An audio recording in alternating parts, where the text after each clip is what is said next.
I'm Emma McKendrick. I'm a LCiL champion, and I'm here today to talk about the principles of self-directed sport, how these relate to my life, and the difference that directing my own sport makes to my life. So, when I was around 16, I started to think about transition, about moving out from home, because although I enjoyed living with my parents, I knew things would take time to be set up because I had quite a lot of support needs. So we started thinking about transition, and we'd used some direct service in the past where services had been provided by the council, and they had used a provider that was sort of suitable for in terms of what they were looking for in terms of the package, but that hadn't really worked because they weren't able to be flexible. So for example, some of the things I do, I need to get up really early in the morning because it takes me a while to get ready. And a lot of the providers that the council were using at that time weren't able to provide staff at the early times that I needed. So I think we all thought, no, but we being me and my family thought, no, we need to look at a different option here. So we decided at the time to apply for option 1, which is a direct payment, because we thought that would give me and us, because my parents were assisting me with some of my choices, so that to help me make the right decision really. We thought that option 1, a direct payment, would give us more choice and control over my support, and we would be able to pick our own provider, and that was really important because I didn't want some provider that somebody else said was good. I wanted to assess all the providers that were in front of me and say which one fitted with me the best. So that's what led us to choose option 1 really.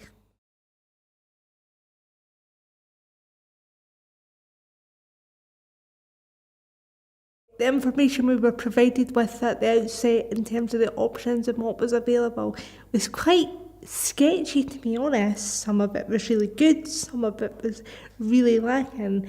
Unfortunately, I had a social worker at the time of my getting my direct payment who was, well, how can I put it? I think she found the direct payment process quite difficult. I think it was quite new to her. I don't think she'd done many before, so she wasn't able to provide me with a lot of information. It was just kind of, oh, you want a direct payment?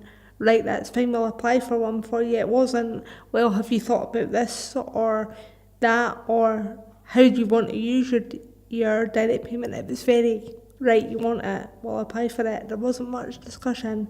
It was only later when the Independent Living Fund became involved. Their assessor talked to me a lot more about, you don't have to have a direct payment, there's other options available, this is what we could do. So I think without advocacy I wouldn't have probably got through the DP process, to be honest.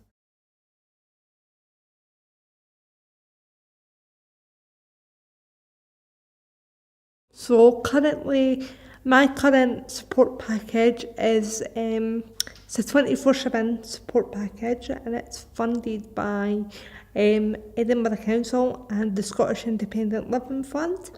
I use my direct payment money to pay a provider to provide that package. I have a team of 6 personal assistants who I choose, although they work for the provider.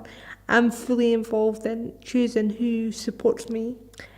So that involves being involved right from the start, the interview process, to their training, their induction training, all right through, looking at applications, doing absolutely everything. So although I use a provider, I don't see that I have less choice and control because of that. I think I have pretty much the same level in a lot of senses as someone who would employ their own PAs, because the provider allows me to do that.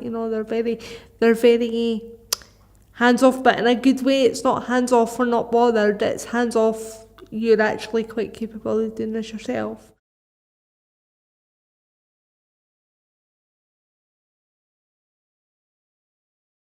So the difference that directing my own support makes is that I'm in control of my own life. I can go where I want when I want to go there. I can choose who supports me. I can select people based on what I know works for me. That's crucial because we spend a lot of time together. People are there for a day at a time in my case. If you didn't get on, it would be hugely problematic. I don't think people understand that enough. It's like, oh well, you've got support, that's fine. No, it has to be someone that you've got some sort of a relationship with. I understand emergencies happen and you might have someone who you don't know so well, but I think the relationship's crucial. It almost has to work as well as a marriage, to be fair, because you have to spend so much time in that person's company. You have to be able to have a laugh and not just be task driven. A lot of the support I see that other people get is really task driven, and that's a problem, because we're human beings. We're not just about task and time. One of the crucial things is timings. So because I'm directing my own support, if I need to get up at 6:45 to get to work, I can do that, because there's no somebody else telling me what time I'm going to get up. If I need to stay up late because it's a friend's birthday party, I can do that and then sort out the timings for the next day so that the person's not the member of the support staff's not having to get up too early and I'm not having to get up too early. I don't have a routine. I really can't stand it when people say, what's your typical day? Who's got a typical day? I ask that question genuinely. Who has a typical day? You might have things if you work, you might have things that you do Monday to Friday, for example, but there will always be differences in that day, because no one does exactly the same thing day in, day out. And if they do, I suspect it's because if they've got the support. My support allows me to do is to structure my day in a way that suits me, in a way that allows me to make sure that I do everything that I want to do and that I need to do, because I have a job, I have responsibilities. I'm a family member, I'm a friend, I'm a neighbour. I've got responsibilities to the people around me. I think people forget that, and that you're just a recipient of a service. No, I'm someone's daughter, I'm someone's friend. I'm not just a 9-to-5 family member, I'm not just a 9-to-5 friend. That people rely on me, and just because you have a disability or a health condition doesn't mean people don't rely on me. People do rely on you, and for instance, the other day a friend was ill during the night, and I'm that person's emergency contact. Because I direct my own support, I was able to go and be with them in the middle of the night, like any friend would do.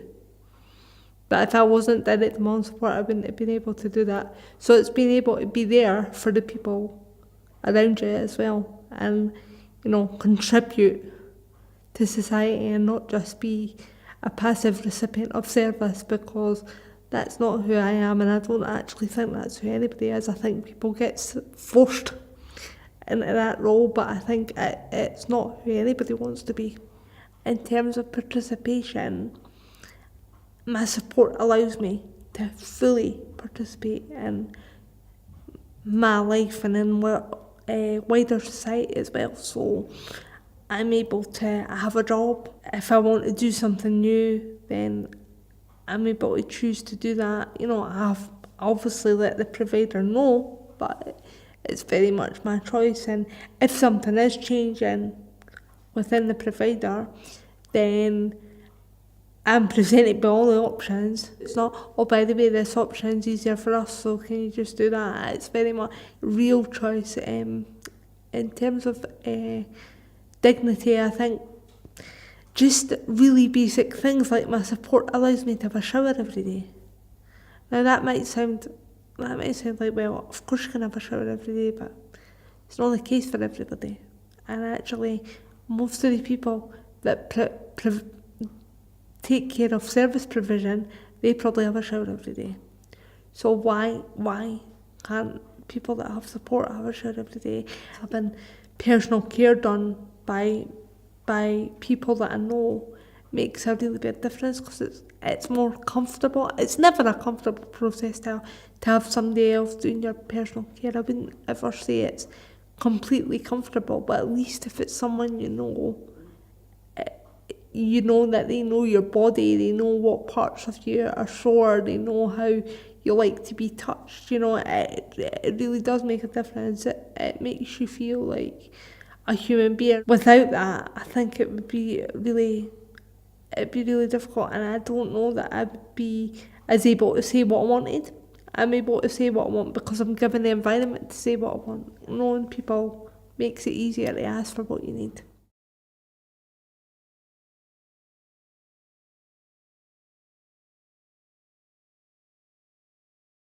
The key messages that I would give to practitioners and policy makers involved in self-directed support are: please remember, I know this is your job, but it's the people you're working with, it's their life, and I know that you guys are under pressure with budgets and cuts and all the rest of it, but please, don't let that be the first thing on your mind when you're meeting somebody. Please try and be as open as possible. Remember that these people are human beings. They're not just numbers, they're not just a check on your spreadsheet. These people are people, and chances are if they're interacting with you, they're vulnerable in some way, and that makes it really difficult. There's certain times assigned to tasks. So for instance, I believe at the moment that practitioners are only allowed to assign 30 minutes for meal preparation. I ask you, do you make your dinner in half an hour? Probably not. I think I realise that there's cuts and everything, but and we all have a ready meal. Now and again, I like microwave lasagna as much as the next person, but not every day. There's all this medical advice about how you should eat healthily and how you should lead an active life, but if the support's not there to allow people to do that, I know there's limits with money, but try and be as creative as possible and don't get stuck in systems. And this is the way we've always done it, because the chances are there could be, even if it's small, there could be improvements to the way you've always done it. Processes are never perfect, so keep reviewing, keep making changes. Don't rest on laurels, I would say. Keep reviewing things, keep making changes, because even the smallest differences, improvements can make a huge difference. I think one of the really important things for practitioners to also remember is that not everyone is aware of the system. Not everybody understands what a direct payment is, for example, so it needs to be explained to people. And also not everybody's family is aware of the system. Asking for support might have been really difficult. I think that's important to bear in mind. So if you meet a really, difficult or angry reaction, it's not necessarily about you, but as a practitioner, it is your job to explore that and actually get to the bottom of why and, how you can help. I think also I was very lucky. I was born to parents who financially, emotionally and intellectually were able to cope with having a disabled child, and when it came to transition, my father was working in civil service in the section that dealt with transition.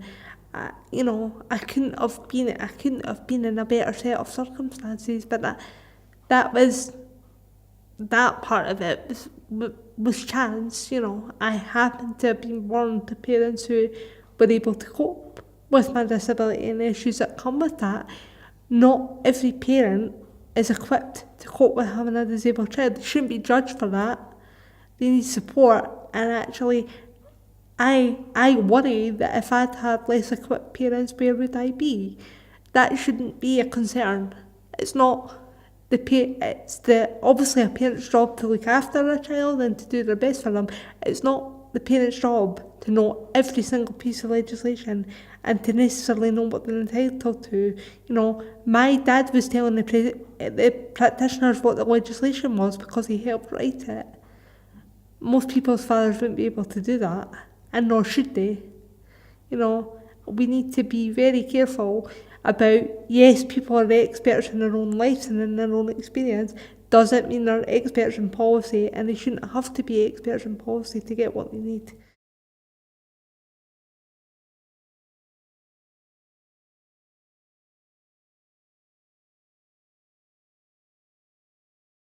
So the messages that I would give to anyone starting out on a journey to access support, whether that be the person that's going to be receiving the support or a family member acting on their behalf, start early, because processes do take time. One thing that I found really helpful on my journey was the use of advocacy. So I would say, if you can get advocacy involved, then try and do that.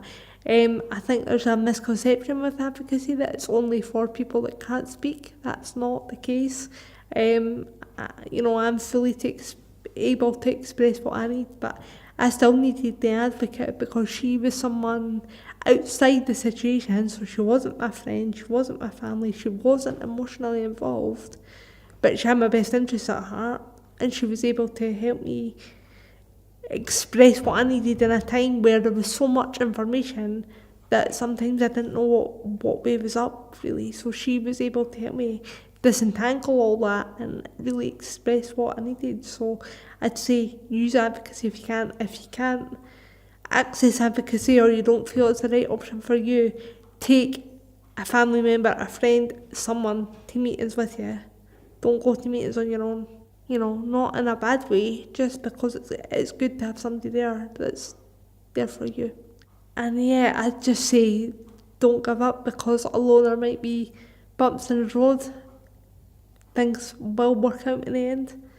And just try and remember that the people you're working with, the majority of them, they want to do a good job. I know that social workers and OT and things can seem like the enemy. The vast majority of people involved in the field are there because they want to make a difference to people. I know it can be really hard to see them as human beings, but they're human beings too.